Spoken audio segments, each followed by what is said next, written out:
Hey Teach Better fam, it's Chris here with another bonus episode. In this bonus episode, we grabbed the audio from the Back to Engagement series of our 12-hour live event last month. During this segment, Katie Miglin and Kevin Butler discussed 5 strategies you could implement in your classroom tomorrow that would raise the engagement level throughout your entire classroom. We really hope you enjoyed this bonus episode. Let's listen in.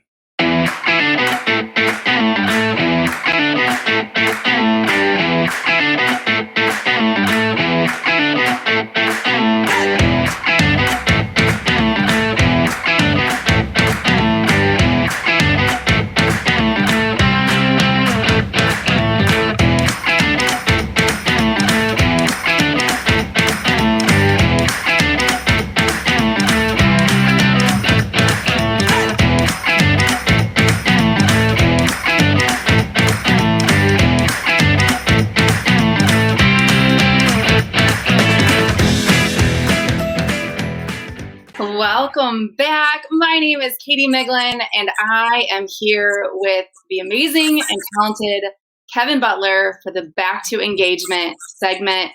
Kevin, how are you? How's life? Great. It's early here. I'm in California, so I'm just waking up, and I'm excited to start the day. It's the weekend.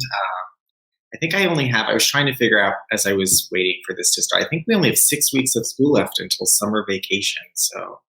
Can you believe it? I know. It's like it's been a long year, but at the same time, it has flown by. So I agree. I could not agree more. Yeah, it's crazy. Well, as I said, I'm Katie Miglin. I'm with the Teach Better team. Kevin, can you tell us a little bit about?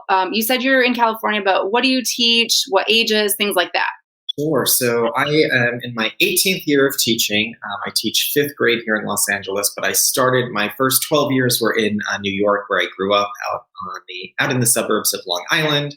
And then I had a unique opportunity to come out here to California it was only going to be a year. My school in New York was nice enough to give me a leave of absence where I was going to help start a startup school and consult with them as well as teach 5th grade a little bit there as well. And that turned into 2 years, which turned into me enjoying not shoveling the snow and seeing my friends in February shoveling snow, but I was at the beach. So I chose to make California my home. The startup school wasn't the place for me, so I moved on from there, and I will be starting my 6th year next year at the school that I am. It's an independent school in the suburbs of Los Angeles. We're a K through 6 school. I am not just one of the 5th grade teachers, but I'm also the director of curriculum instruction as well. So I wear 2 hats. So I see, the admin side, I see the teacher side. So that's me in a nutshell. That's incredible. I mean, yeah, definitely going from snow to California, I feel like you've really gotten the best of both worlds. And after shoveling snow every winter, I'm good with it. I think I'm gonna, maybe move towards you. It sounds way better. So, well, Kevin, we have so much to get through, and we don't have a ton of time together. So we have some awesome giveaways. I want to hear about some cool strategies that you've got. But one thing I'm dying to learn about, I've been following you for a while now, and I want our viewers to hear more about your morning meeting. So can you tell us a little bit more about that? So that is my favorite part of my school day. It's the first, depending on the day, 10 or 15 minutes of our day. And what it is if you could picture Live with Kelly and Ryan Seacrest in the morning, that morning show. If you mix that with the late night show with Jimmy Fallon, okay, combine those two together, and that's kind of our morning co-host show. So every morning I pick a different student. It's a volunteer, and they co-host our morning meeting with us. So the first thing that students have to do is they have a special journal. And their special journal is just where they answer 2 questions every morning when they come in into the classroom. The first one is always, how are you feeling and why? And then the second one can vary from something like a would you rather have, spaghetti hair that continues to grow or sneeze glitter. It could be something a little bit more serious if there's something happening in current events. Yesterday's question, my class lately, because I love playing music in the classroom, they've just been on me, like, Mr. Butler, we need better songs in here. These songs are old. And yesterday's question was they had to come up with a playlist of songs for me to add to our 5A playlist. And it was a little harder than they thought. So they realized, well, I guess it is kind of hard because they have to be school appropriate songs. Mm-hmm. And then the co-host we'll talk a little bit about, what we did the night before. So, maybe they went to a restaurant, maybe they had a play date with somebody, maybe they went to baseball or basketball. So we talk a little bit about that. I talk a little bit about what I do.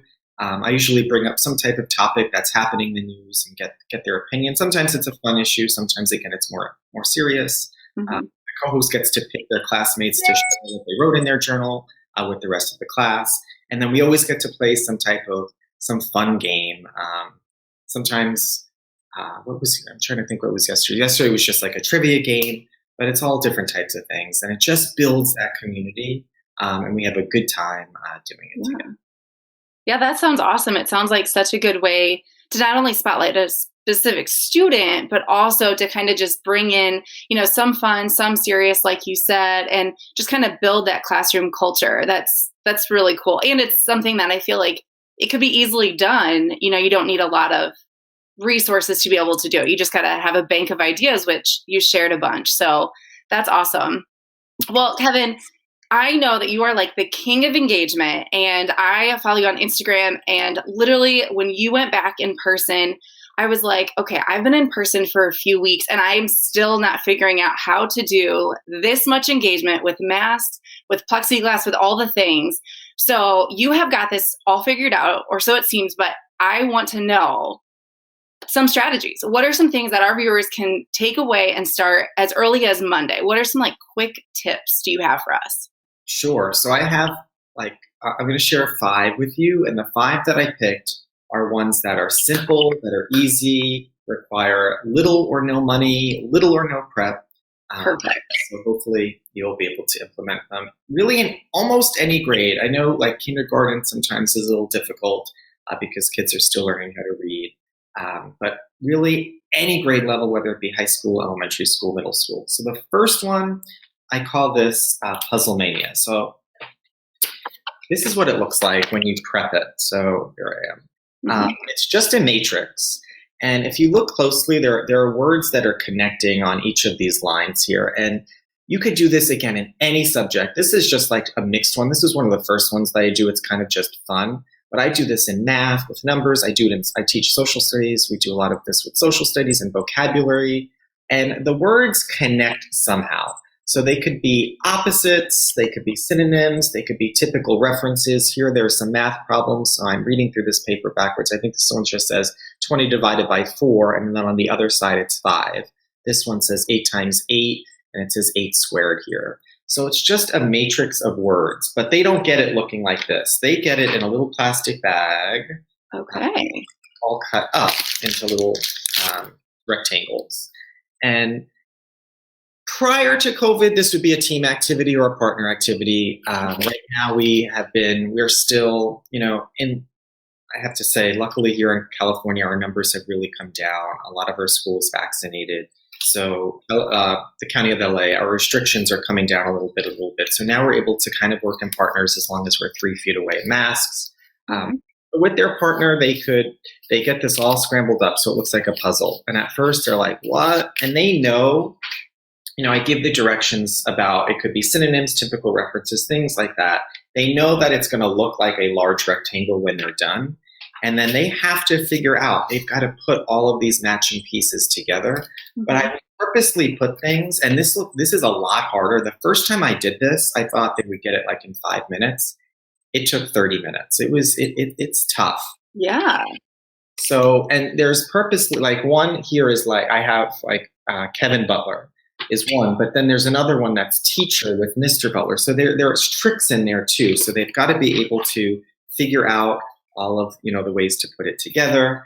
And then, they quickly start to realize the corners are going to have 2 blank spots, the edge will have 1, the ones that are in the middle. And you can make this as big or small. Sometimes I make this on an 11 by 17 piece of paper, but this is such a favorite of mine. Mm-hmm.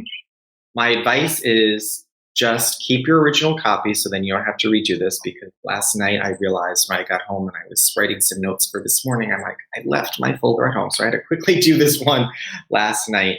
And you can also, I've done this virtual too. So for people who are still virtual, you can still do this.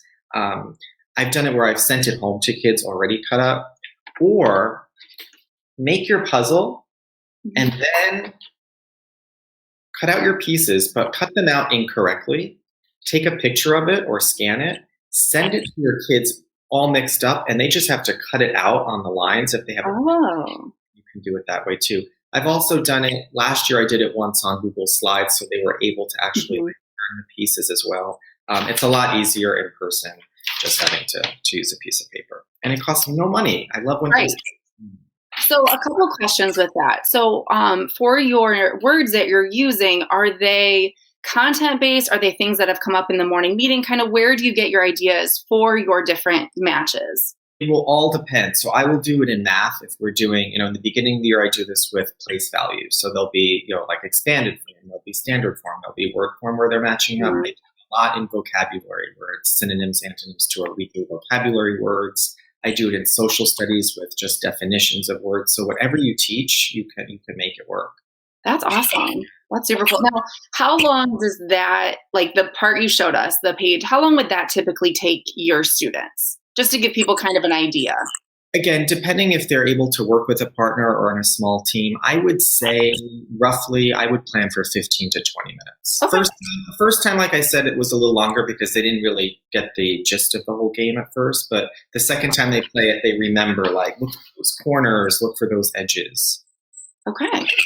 That seems something that's easy. People could be creating it tonight for Monday. I mean, that's something that would be, I'm already thinking, like, my mind is racing of things we're covering. We're working on equations in my class. So I'm like, oh, that would be perfect to match up. So that's awesome. All right, perfect. One strategy, check, done. What else do you have?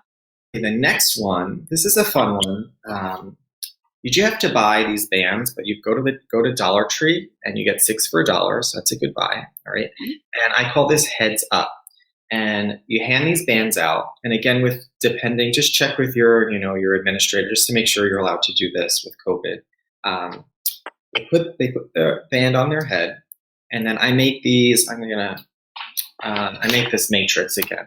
And on this, I have this one. What is this? This is states and capitals. So for social studies. So I have, in these boxes, I have just the names of states.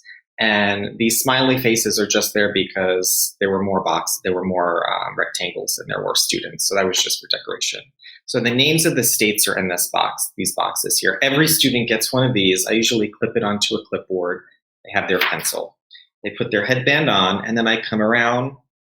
And just on folded index cards, but you could really do it on anything, these are the capital cities. Okay. So each student gets one of these. So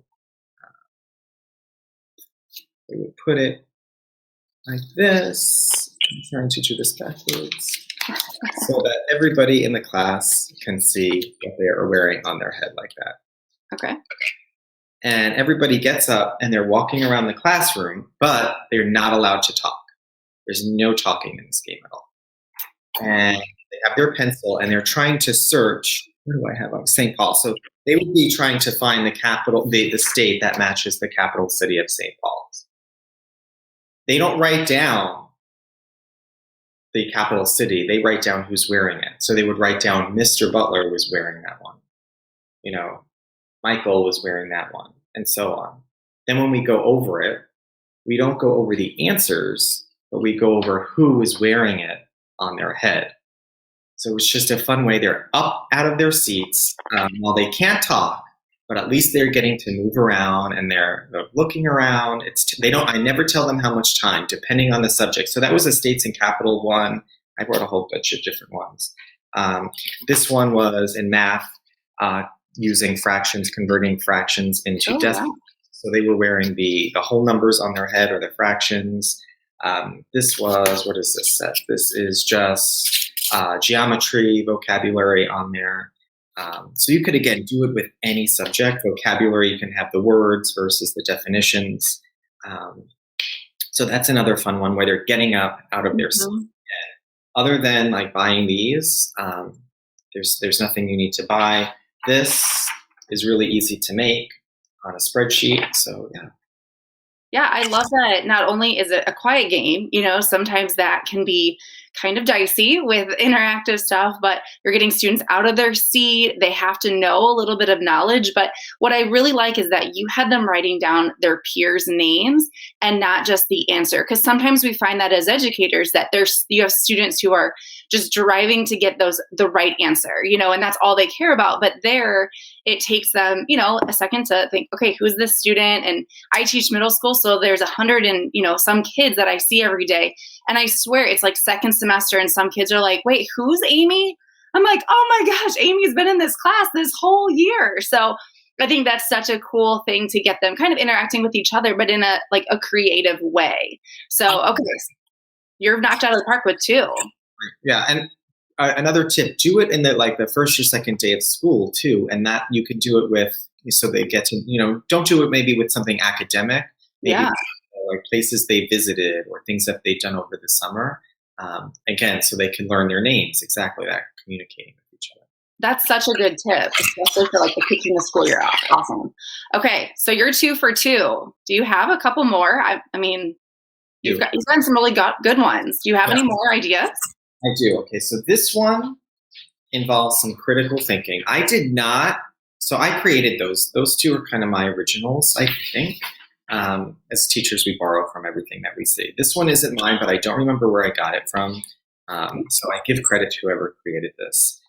It's called, what do I call it? I call it What Doesn't Belong. Okay, and sometimes this is part of our morning meeting. You may have seen this in other places, but you can, again, do this with any subject. So I'll put just 4 pictures up on the board, and you don't have to choose 4, and kids have to come up with an argument on which of the 4 items, or which of the one out of the 4 items does not belong. But there's 100 different answers on why. And I try to come up with at least a dozen before I make one, and my students will always come up with ones that I never thought of. This was a recent one that I did. Obviously, everything is red here, but these 3 are edible. I don't know if this is a lollipop. So some kids will say, "Oh, well, obviously the kickball doesn't belong. You can't eat it." Okay, and then someone will say, "No, the cake doesn't belong because this is round, and this is round." And then other kids will be like, "No, there are multiple candy. Those are candy apples there, and there's only 1 lollipop, 1 piece of cake, 1 kickball." Someone else will be like, "No, the lollipop has a wrapper on it and there's writing on it where there's no writing on all of these." So it can go on and on. I'll do this in math a lot. Here's another example where I'll be like, well, which number does not belong with the rest? And if you look at this quickly, probably will either zoom in on the 2 because it's a single digit, or the 44 because it doesn't have a 2. But then some kids will be like, well, no, the 23 shouldn't belong because it's not an even number. The other ones are even. So it gets kids talking, and that's my biggest thing, is giving students the voice in the classroom to be able to communicate what they're thinking, because what you're thinking, you might be helping somebody else. And kids they don't listen to us as much as we maybe want them to, but they listen to their peers. It's so funny you say that, because I did that when we were virtual. I did the tell me one that doesn't belong, and it was so funny, things that I noticed, they didn't see, but then things they would see things and I'm like, oh, I didn't even notice. But it's always so funny. You have that one kid, I'm sure you've seen this, they're like, well, what's the right answer? I'm like, well, it's not the right answer. And I remember one night I created it super late, and I was like, you guys, it was literally the first 4 pictures that showed up on Google. I haven't given it a lot of thought. So it's that I'm so glad to see that it's a cool way to, especially during your morning meetings, and to get them engaged. That's so fun. That's so cool. So we have talked through your Puzzle Mania. We've talked about Heads Up, talked about what doesn't belong. We've got about 10 minutes and 2 giveaways. Do you think we can get through this last one? Because I'm not going to lie, when I saw what you had, it's one of my favorites. So are we ready for the 4th one? Yeah. I don't know. My list has changed from when I emailed you. So what? Okay. Is the one you're talking about start with a B? Okay, so I'm going to go with that one. And then if we have time, I'll share the last one. Okay. This is like the new, I've talked about if you've done quizzes before, which is a computer-based internet game. Kahoot, kind of similar in theory. Blooklet is like the coolest new thing that I've figured out over the past couple of months. It's spelled Blooket. It's free. There is a paid version where you get a little extra data. But again, I love free stuff. And you type it in, and it is like quizzes. It's like Kahoot, except it's much more competitive. And what I like about it is that the smartest kid, and I use smartest in quotations, does not necessarily always win, because there are game sets. And unlike quizzes and Kahoot, where it's just like a very basic trivia where, and I love both of those, but, it's just a question, they pick the correct answer, they move on. There's a twist in Booklet where they can steal points from people. There's it looks like a video game depending on which game set you choose from. The kids, the first time we played, they were like, no more quizzes, no more Kahoot, this is what we want to play. And they get the idea, and you hear them like, oh, and I have kids I never have kids when we do games where their work is being shown on a larger screen, use their real names. I kind of have them choose something that is incognito. So they're like, oh, so-and-so, stole my points, or I studied so hard for this, but, I'm not winning. And it takes it to a whole new level.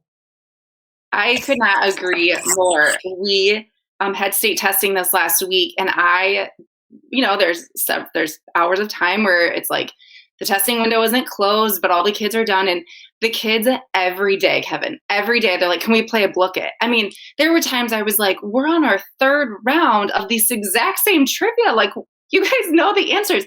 But it was exactly what you said. Some kids would get first place and then someone would steal. And so I have to ask, what mode is your students' favorite?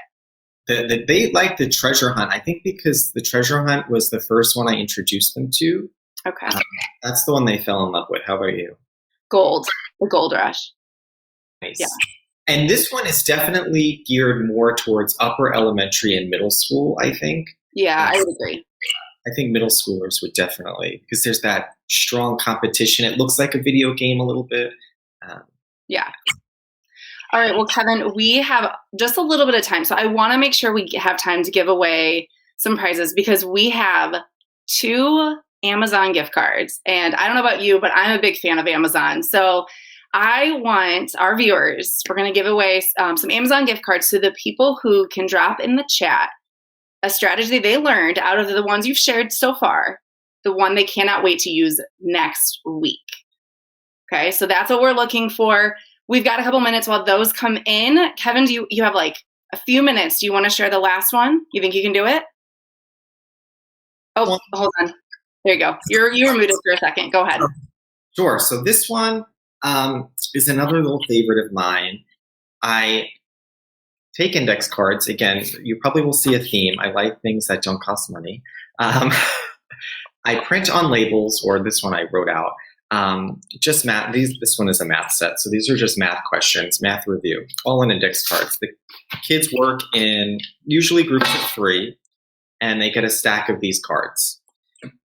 Everybody gets a whiteboard, pick a card, everybody in your group answer it. When I play games like this, I never give answer keys because they rely on their partner. And if the 3 of them can't come up, or the 4 of them, or the 2 of them can't come up with an answer, then they can call me over and I'll help them.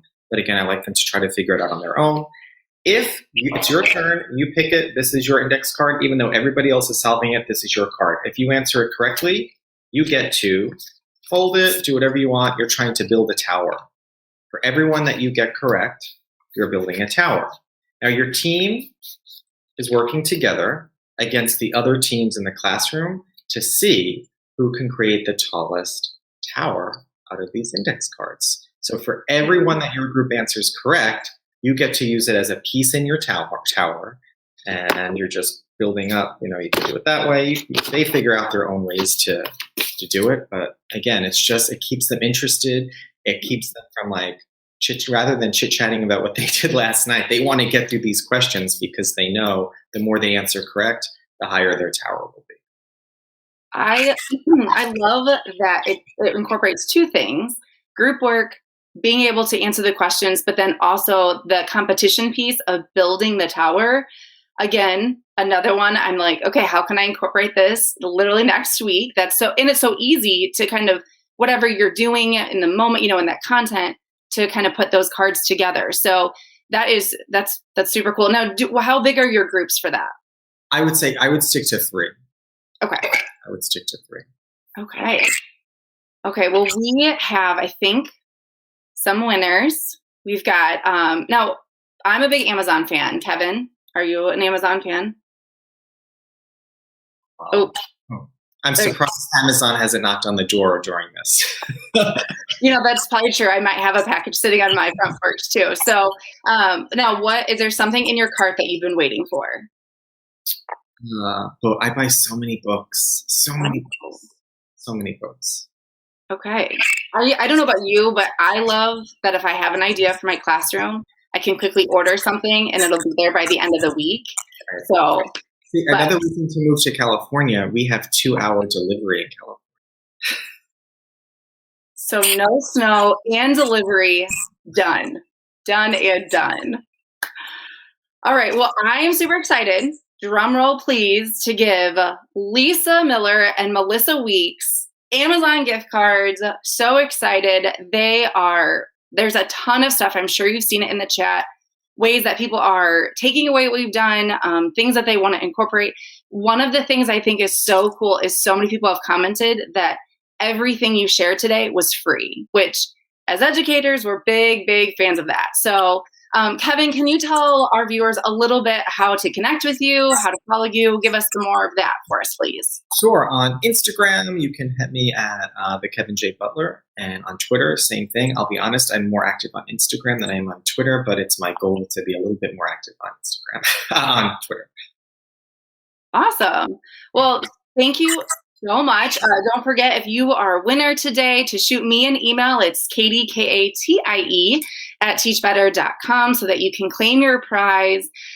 Kevin, this has been so fun. I just want to recap, and tell me if I'm wrong. I want to recap all of the ways that we've kept our viewers, given them strategies. We had Book It, we had Heads Up, we had Puzzle Mania, we had The Tower, one more. What Doesn't Belong. Yes, that's right. What Doesn't Belong. Did you have a fancy name for The Tower? Did I just totally... That's what it's called. The Tower. Okay. I was worried I totally butchered that. Awesome. Well, Kevin, I don't know if you're sticking around today, but we have had an awesome morning. We've had all kinds of great conversation. The next conversation is with Jeff and Ray, and they're just kind of hanging out, but there are some really big announcements that are coming up next, I know. And so we definitely want to make sure that our viewers stick around, hang out with them for lunch. Don't forget to follow Kevin on Instagram and Twitter. Force him to post stuff.